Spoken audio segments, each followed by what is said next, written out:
Otherwise, it's good. Hi, Bob. Hello, how are you? Yeah, it's good to have you. It's quite amazing seeing what you're doing on LinkedIn and your career. To quite a motivation to a lot of people globally, and that's why we have to look for a great guy like you to bring on. Exceptional with start. A second exam basically looking at a great guy that has achieved so much to come and influence the next generation of young people. So we're going to be asking a couple of things quickly so I wouldn't waste your time. I know you personally, but we want more people to know who you are. So who are you, Bob? So what am I all about? Is that the question? Sure. So I mean, what I can tell you is that I've been a motivational speaker for 15, well, actually 17 years. I've traveled around the world speaking about personal branding, career development, networking, thought leadership, and leveraging digital media for advancing your career or your business. And during the pandemic, of course, I had to transition to do more coaching and online programs. But at the end of the day, I'm trying to help people who feel lost in their career or stuck in their jobs or unfulfilled in their work and what they're trying to do. And so for me, it's been a big part of helping people with better content, better storytelling, how to network better, and how to actually use knowing their brand for more alignment and more fulfillment and more passion and engagement. If you can work on your brand and work on your speaking and communication skills, you can actually forge a path for yourself that can really change yourself, your path, as well as change the world. So that's kind of what I do as a motivational speaker. Oh, that's quite amazing. That's quite amazing. You've done amazing well in your career and all of that. How do you define success? How do you define success? How do I define success? Well, what I would say is that success is, people always have their own definition of success. I think it's important to understand what success is. I look at it in terms of fulfillment. So what I look at is how am I increasing the fulfillment in my life in different areas of my life. So for example, there's the work that I do, whether it's for profit or even just for nonprofit volunteer stuff. It's the people in my life. So it's my friends, my colleagues, my family, my children, my parents. It's the passion pursuits that I have. What are things that I'm really excited about? I love travel. I love board games. I love movies. I love culture. And then the fourth part is spirituality. So whether it's mental fitness or whether it's, religious spirituality or spirituality in general, for me, the path of success is increasing and enhancing the fulfillment in all four of those areas. So the more those areas are fulfilled, the more successful I feel. So if I feel like I'm getting a lot of fulfillment with the work I do, the people in my life, the other pursuits I have, and the spirituality aspect, then I'm going to feel successful. And note that it has nothing to do with money or title or material possessions or the size of your house. It has to do with values. It has to do with feelings. Wow, that's really amazing. That's really amazing. So all our passion, our fulfillment, that's really amazing. And I hope a lot of people will learn from that. To him, not about money, it's about the impact he's making and how he's happy about doing that. So what's your daily successful habit? Those things that you do every day that contribute to your success? And sorry, I couldn't hear the question. What is my daily routine that leads to What are success? your daily successful habits? Daily successful habits. Things you do Okay, every got day it. that contribute to your success. That's a good question. Because sometimes I have bad habits. So I would say that the good habits, number one, is getting a good night's sleep. I gotta tell you, like during the pandemic, I've been focusing on sleeping better. So I use my Fitbit on my Fitbit to track my sleep.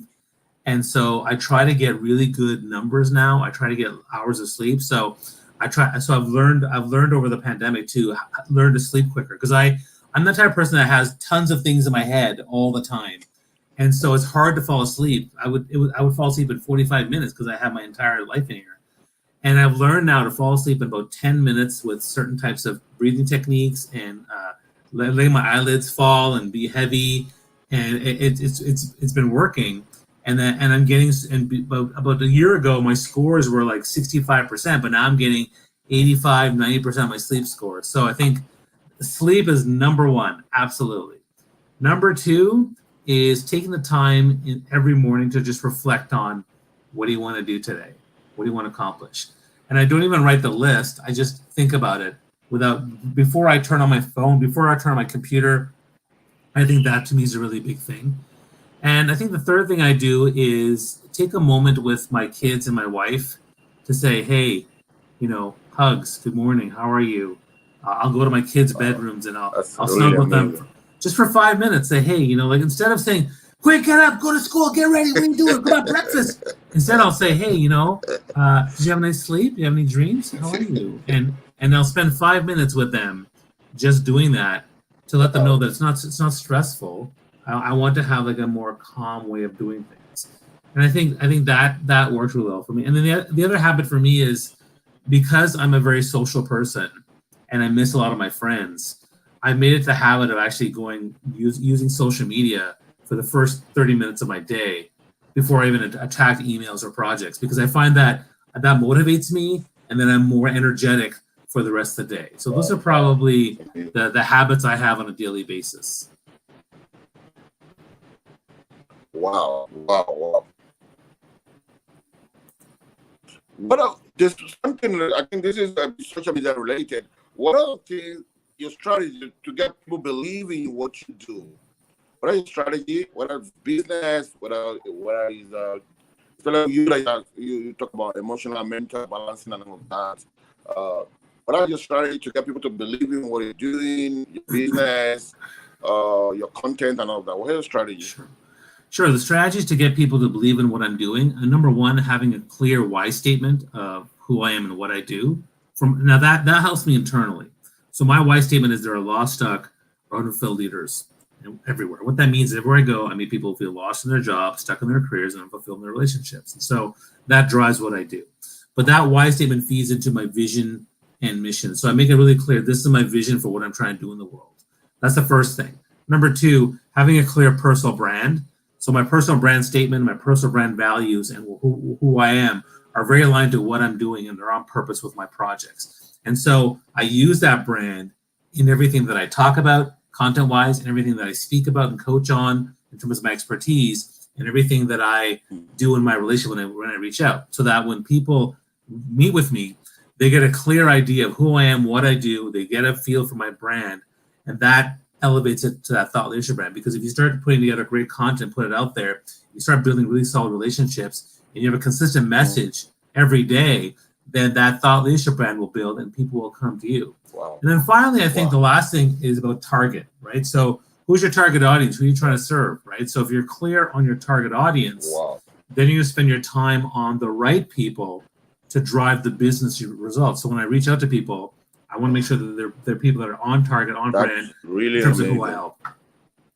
Wow, that's really, really, really amazing. So much knowledge.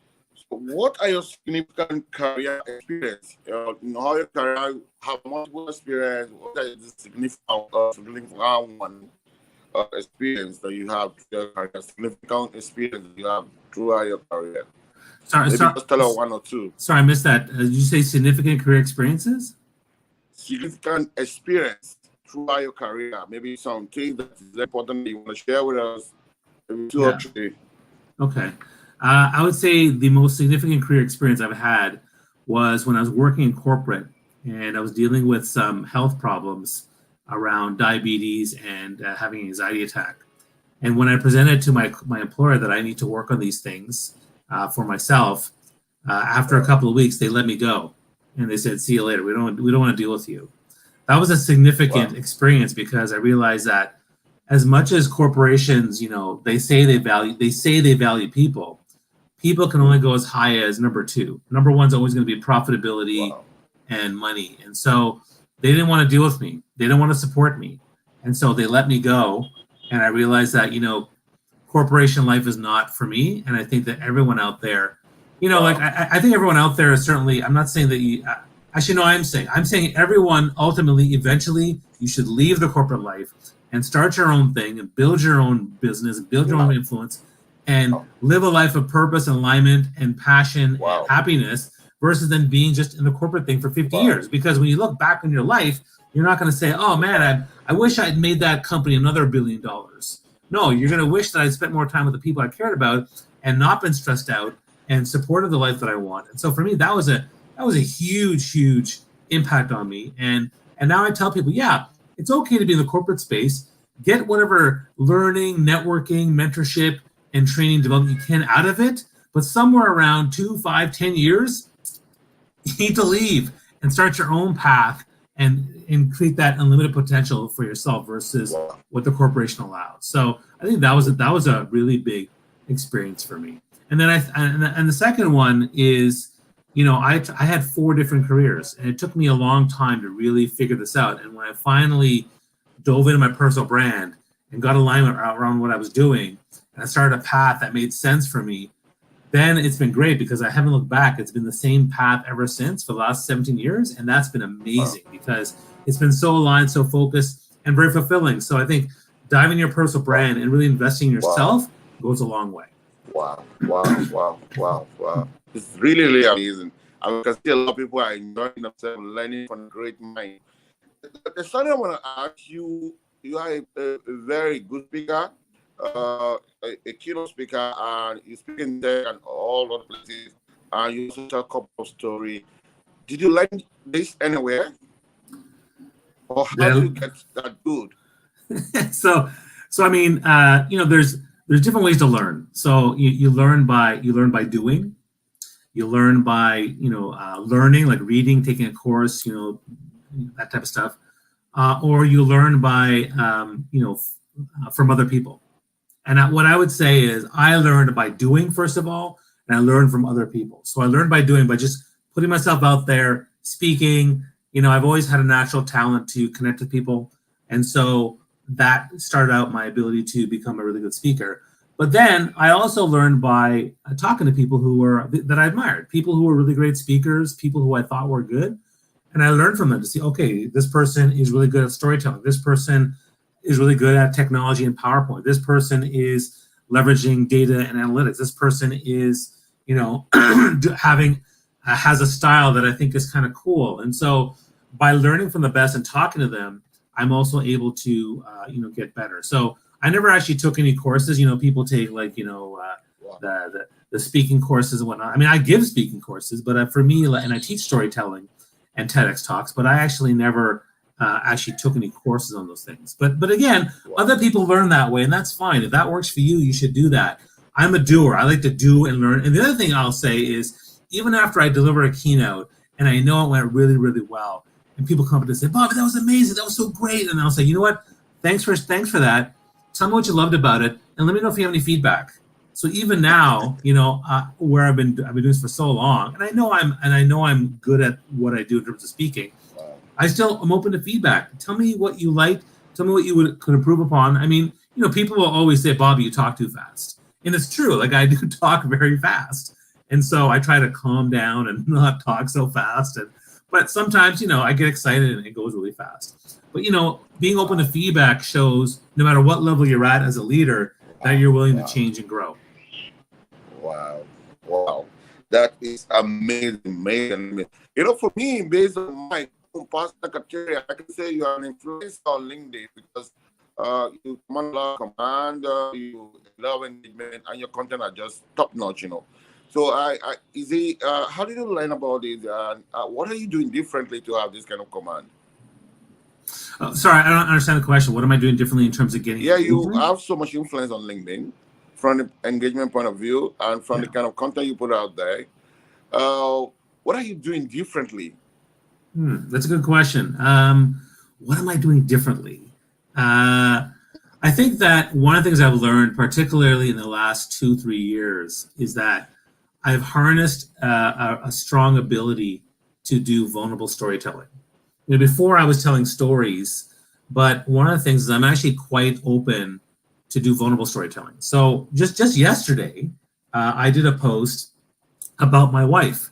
We had our 20-year wedding anniversary. And so, normally you would say, "Hey, happy anniversary, love my wife, she's awesome, it's been a great marriage."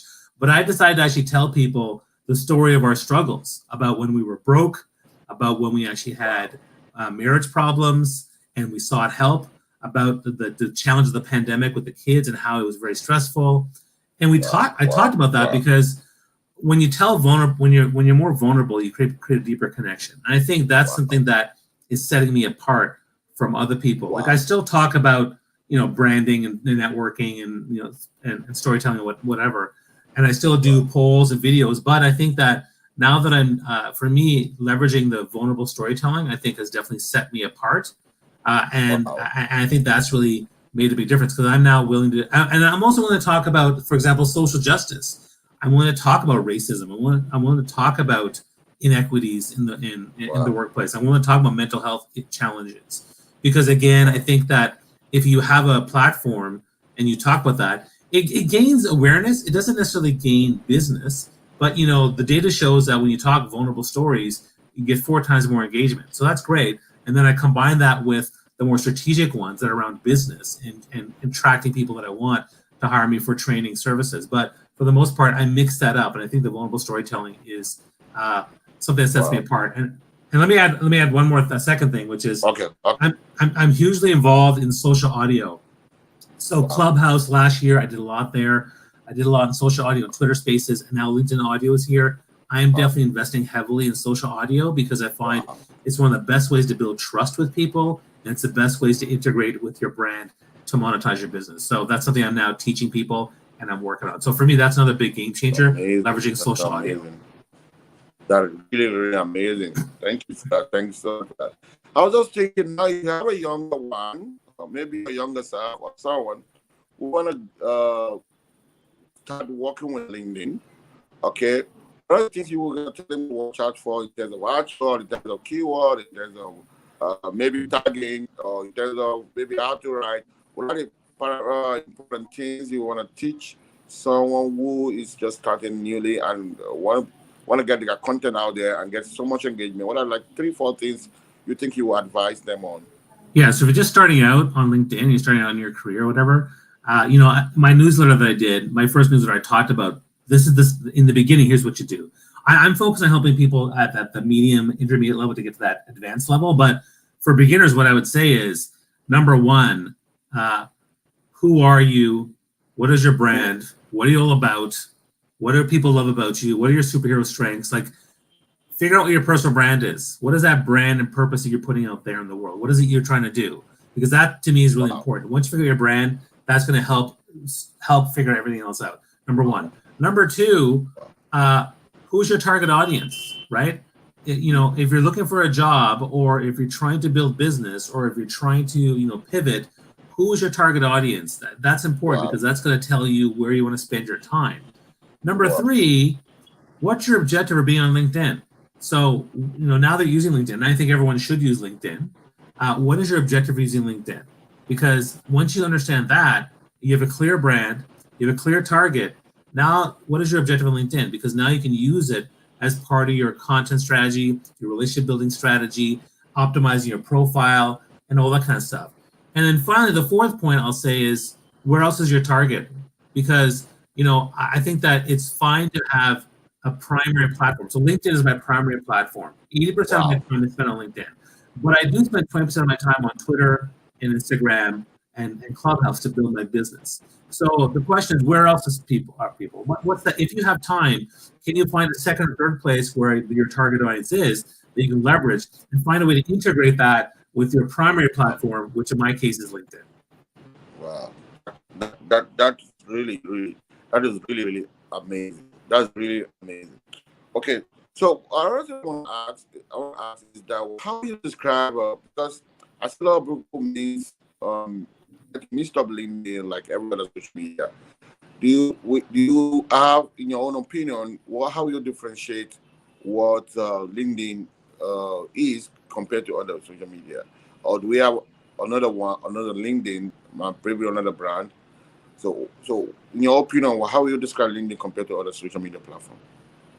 Yeah, I mean, LinkedIn is the professional platform where people go to network, to learn about professional development, to engage in professional conversations. But it's also personal too. I think that when you go to work, we talk about work and business, but we also talk about our lives. We talk about that movie we saw. We talk about that restaurant we went to, and so you think of it as a professional networking platform where you go to learn and to engage and meet people.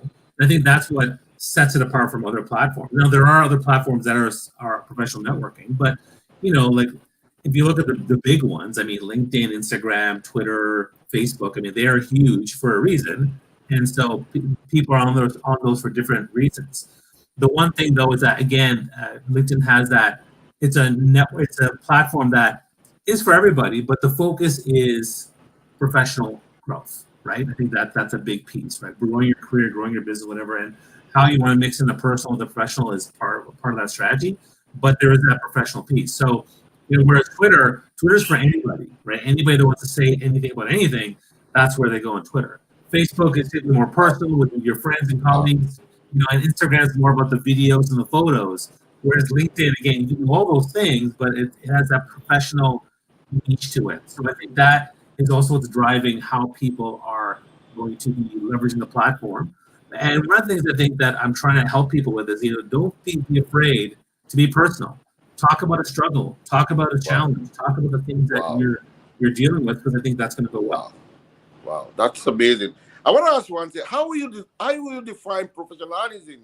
Are you a professional? If you are a professional, how you define being professional? How do you define being professional? Well, I mean, being professional means doing everything you can to increase your impact, like with the work and your own professional growth. Anything that helps you in a work capacity, whether it's a career capacity or a business capacity, that helps you, helps the team, helps the company, helps the world. To me, that's professional. But professionalism also has this whole idea of having mutual respect, integrity, and all the things associated with branding. But I think at the end of the day, when we think professional, we think, how should we behave at work? So if I'm working, how should I behave? Right? Should I be telling really bad jokes? No, maybe not, because they may blow up in your face. Should I, dress down and look terrible? No, you probably want to dress appropriately. So you think about being in a workplace and think of the behaviors that you must see in the workplace, and that to me is what professionalism should be all about. Wow. That's really amazing. I want to ask something. You've been on LinkedIn. You love LinkedIn, just like me. We enjoy it. We, build a lot of friendship and a lot of benefit. But I think I want to ask you this particular question: how has LinkedIn impacted your life in any way? What benefit will you say LinkedIn has given to your branding, your business, in any way? Yeah, I mean, well, in many ways, I'd say that number one, the people that I've met, right? So people like you and people and all the people I've met, they become part of my social circle, my network of people that I, get advice from and I learn from, and I think that has been the most amazing thing. And some of those LinkedIn friends, I see them on Clubhouse, I see them on Twitter, and we're all together now hanging out. We're doing, I'm doing an audio later today at 1 p.m. Eastern, and it's going to be because of a connection I made. In fact, last year in 2021, I did a newsletter. My last newsletter was the top 100 thought leaders to follow on LinkedIn. I put that together. Now, it wasn't a popularity contest. It was actually people that I deepened a connection with in last year, and they were all. I mean, they're all from LinkedIn, but I met a ton of them on Clubhouse. But now they're part of my network, and so the people on LinkedIn has been really huge. The second thing is, now that I have such a large following on LinkedIn, I mean, certainly it's allowed me to do more teaching and training around LinkedIn, which going into companies that don't use LinkedIn very well, insurance companies, IT, financial services, I'll go in, train their team, because a lot of those industries, plus people at the senior level, a lot of senior execs like directors, VPs, CEOs, they're scared of LinkedIn. They're scared to comment. They're scared to do a post. And so I've been able to get business that way. And I think the third way in which LinkedIn has helped me is just being able to target people, leveraging Sales Navigator and targeting people to start conversations that lead to business. I think it's been great. It's hugely impacted my career. It's impacted my brand. It's the platform. It's the main platform I use to build my thought leadership brand. And so, yeah, I'm very grateful for the people. I'm grateful for the brand. I'm grateful for the communities. Wow, that's amazing. If quick one, if you have a small company and a startup trying to launch, how do you see them taking advantage of the LinkedIn platform? Well, yeah. So I mean, two things. So make sure you have a really strong personal profile, and make sure you have a really good company page, and do both of them together and build them up, because you can actually get quite a bit of reach and following with the company page and people who are interested in your company specifically. The personal profile allows you to build your professional brand, your personal brand, your thought leadership brand, because with the personal profile, you can tell a bit more stories and get more personal with it, and it builds engagement, builds awareness. And then with the company page, start talking about your business, talk about your products, talk about your clients, your customers, make it, again, people focused, and build both those at the same time. And then the third thing is, you have to have an outreach strategy. So if you're a startup or a small business, I mean, yeah, optimize your profile. Yeah, have a great company page and personal profile. But what are you doing to create content that resonates, help people, answer questions? But the other thing is, what are you doing to reach out to people? A lot of people don't reach out to people, right? Like if you want to kill on LinkedIn, no matter where you are, right? Fantastic, clear, optimized, branded profile, fantastic, targeted, value-added content, and number three, which is the one everyone forgets about, reaching out to people with messages and building meaningful relationships, commenting on their posts, and trying to have that conversation with them so that people build trust and will want to book a call with you. If you do those three things really, really well, you start to build a lot of traction. Wow, that's really amazing. Then how is there any possible way to make money from LinkedIn directly? What do you mean by that? Like you post something and they give you money? Is that what you mean? Maybe some platforms, they say when you do this, you make money, or you get so number of views. But are there any benefit that one can make money on LinkedIn? Well, I mean, I think a lot of people struggle with this. I mean, they're like, if I post something about, let's say I'm doing an event. So every time I do a post about an event, I'm running a workshop on TEDx Talks, I'm running a workshop on storytelling, right? Does it lead to business? No, it doesn't. Wow. I mean, social media is for awareness building, all right? So when I tweet something, when I do an Instagram post, when I do a LinkedIn post, whatever it might be, I'm building awareness around what I'm doing. But if you really want to get people to pay for stuff, you have to get them on a call. You have to get them in your email marketing. You have to get them, in your webinar. You have to get them in your social audio room on Clubhouse or LinkedIn. When you do that, then they're more likely to do that. So when I run Clubhouse and Twitter Spaces, I say, hey, I'm running this little workshop. Here's the link. Take a look at it. And people have signed up because they're part of that inner circle and they feel part of it. So I think that if you want to make money off of LinkedIn directly, wow, the best way is going to be LinkedIn audio, because if you ran a LinkedIn audio room, you deliver kick-ass knowledge in 30 minutes and then say, hey, I'm running this small little thing. Do you want to join me? I think you can probably get people to pay and join you, because I've done that before on Twitter Spaces and I've done that on Clubhouse. Wow. That's amazing.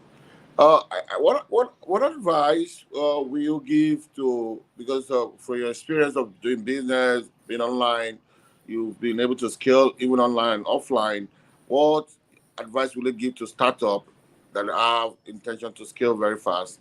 What are the guidelines or advice you can give to a startup? Well, I think a lot of startups, they hustle really hard. I mean, obviously hustling hard and working hard is great, but you also have to work smart, right? You don't want to waste your time. So I think a lot of smart startups in particularly, they're not clear on their vision, they're not clear on their target audience, and they're not clear on why I should care about your business or product. And I think that, I work with a lot of startup leaders to just to pitch more, to communicate better and be really clear. I mean, oftentimes I'll get decks or I'll see their posts and I'm like, I don't understand why I should invest. I don't understand what the point is. Excuse me. So if they really want to hit the ground running, I think that they need to be really clear on who they are and what they do. So I would say first thing you do, get feedback from like 10 people. So does this business make sense? Do you get it? Would you want to buy it? Get some feedback and that'll actually help you. And then the other thing I'll say is just start talking about it. Share it on LinkedIn. Do a post over and over again. Just keep talking. And the more you talk about it, and learn on how to talk about it, the better you're going to start getting people who are interested talking back with you. Wow. That's awesome. I have a lot of questions for you. We are running out of time. Let me just ask this last one. How can one measure their visibility or their impact on LinkedIn? Is there any way we can actually measure the impact they were making or the visibility on LinkedIn? Is there any way one could measure that on LinkedIn? Sorry, say again, how can we increase How it? do you measure your visibility on How do you LinkedIn? Is there any way you can measure it? Yeah, that's a good question. I mean, you know, I think a lot of people who are, I mean, there's only 2 to 3% are content creators, but I think too many of us get lost in the numbers, like the views and things like that. I mean, at the end of the day, views are nice, but the real magic comes in how many people are commenting and how many people are actually direct messaging you, right? So if I do a post, and how many people are actually sharing that content, because those are 3 indicators that, okay, what you did really resonated so much that they are willing to comment in a deep, profound way. They've reached out to you in a direct message because what you said really impacted them, and they like it so much they're willing to share it to their own network and leverage their own brand because of it. So I think those are measurements I think that really work the best. And I think probably the best one of those 3 would be if they directly message you, because I think for me that's pretty rare. Like it's you know, I get comments. I get a lot of comments. I get some shares, but direct messages, they're rare. But when they happen, I think they're magical. And I think you should start the conversation with them. They've reached out to you, and that's where you can get them on a call, and that's where you can create some business. Wow, that's amazing. Let's quickly ask anybody in the audience that want to ask questions, please. Let's open it for the audience to ask like 1 or 2 questions before we allow Bob to go. He's a very, very busy guy. But we appreciate him for coming down to educate us, discuss with us on Exceptional with Sam. So if you have any question, can you quickly drop it? Let's see. Guys, ask questions before we allow him to go. Drop your question in the comments. Drop your question in the comment. I'm watching out for it. So if you wait for a while, no question, we might have to let you go. Well, you know what they can do is they can tag me. So just your level of fulfillment is equal to your level of success. Okay, just re-emphasizing on what you said. Very informative, very awesome, very good comment over here. So nobody's asking for question right now. Everybody just amazing. I think the whole thing is clear, and we have a lot of good comments. Bob, I appreciate you so much because I love your content. I love what you do. And it's an honor to see you join us on Exceptional with Sam. And do have a wonderful day. Regards to the family and everybody around you. Thank you very so much. Thank you very much. Yeah. Ring that bell. Thank you.